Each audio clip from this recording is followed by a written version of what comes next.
समय की बात है। एक गांव में एक किसान अपनी पत्नी के साथ रहता था।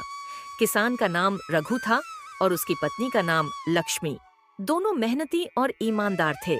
रघु दिन भर खेतों में कड़ी मेहनत करता, फसलें बोता, पानी देता और रात होते होते थक कर घर लौटता। उनकी एक ही ख्वाहिश थी कि मेहनत से कमाई हुई फसल से परिवार का पेट भर सके।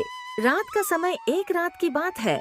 रघु थका हारा घर आया और लक्ष्मी से बोला, लक्ष्मी, आज तो बहुत मेहनत हुई। फसल पकने में अभी भी कुछ दिन बाकी है, लेकिन चिंता ये है कि अगर समय पर बारिश न हुई तो सारी मेहनत बेकार हो जाएगी। भगवान पर भरोसा रखो, हम मेहनत कर रहे हैं, वो जरूर हमारी मदद करेंगे। हमें बस धैर्य रखना होगा। रघु ने लक्ष्मी की बात सुनकर गहरी सांस ली और सिर हिला दिया। उसे पता था कि उसकी पत्नी हमेशा उसे समझाने की कोशिश करती है और उसे हिम्मत बंधाती है। अगले दिन रघु फिर से खेतों की ओर चल पड़ा। उसने बीज बोए और ध्यान से उनकी देखभाल करने लगा। अचानक उसे सामने एक बुढ़िया नजर आई जो रास्ते के किनारे बैठी थी। किसान ने सोचा कि वो शायद किसी मुसीबत में है। माँ जी, आप यहाँ क्यों बैठी हैं? क्या आपको किसी चीज की जरूरत है? बेटा, मैं भूखी हूँ, क्या तुम मुझे कुछ खाने को दे सकते हो? रघु के पास खाने के लिए ज्यादा कुछ नहीं था, लेकिन उसके पास एक रोटी थी जो लक्ष्मी ने सुबह उसके लिए दी थी। उसने वो रोटी बुढ़िया को दे दी। शाम को घर लौटकर उसने लक्ष्मी से कहा, लक्ष्मी, आज मुझे एहसास हुआ कि हमारे पास जो भी है हमें उसका सम्मान करना चाहिए। भगवान ने हमें मेहनत करने के काबिल बनाया है और हमें बस अपना काम करते रहना है। बिल्कुल जी, हमें हर हाल में खुश रहना चाहिए और मेहनत करते रहनी चाहिए। भगवान कभी हमारी मेहनत को बेकार नहीं जाने देंगे। ये कहकर दोनों ने एक दूसरे को देखकर मुस्कुराया और अगले दिन की तैयारी में लग गए। अगले दिन रघु और लक्ष्मी ने फिर से सुबह जल्दी उठकर अपने अपने कामों में लग गए।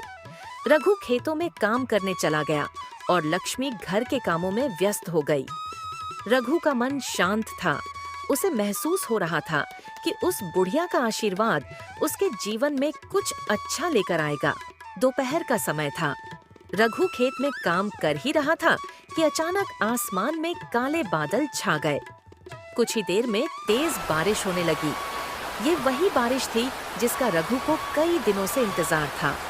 वह बारिश को देखकर मन ही मन बुढ़िया के आशीर्वाद को धन्यवाद देने लगा।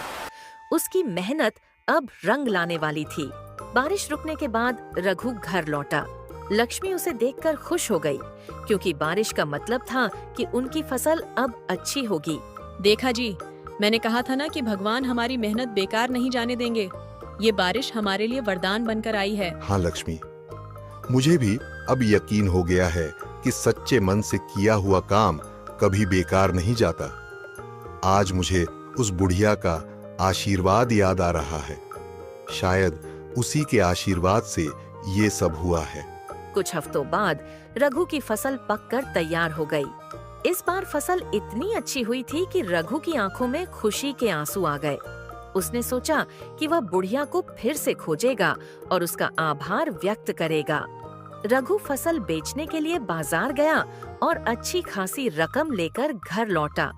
उसने लक्ष्मी को पैसे दिए और बोला, लक्ष्मी, अब हम अपने बच्चों के भविष्य के लिए कुछ बचत कर सकते हैं। भगवान ने हमारी मेहनत का फल दिया है। हाँ जी, हमें कभी भी किसी की मदद करने से पीछे नहीं हटना चाहिए। देखो, उस बुढ़िया की मदद से ही आज हमें इतना आशीर्वाद मिला है। इस घटना के बाद रघु और लक्ष्मी ने यह तय किया कि वे हमेशा दूसरों की मदद करेंगे और ईमानदारी से मेहनत करेंगे। उन्होंने अपने बच्चों को भी यही सिखाया कि कभी भी किसी गरीब या जरूरतमंद की मदद करने में पीछे नहीं हटना चाहिए।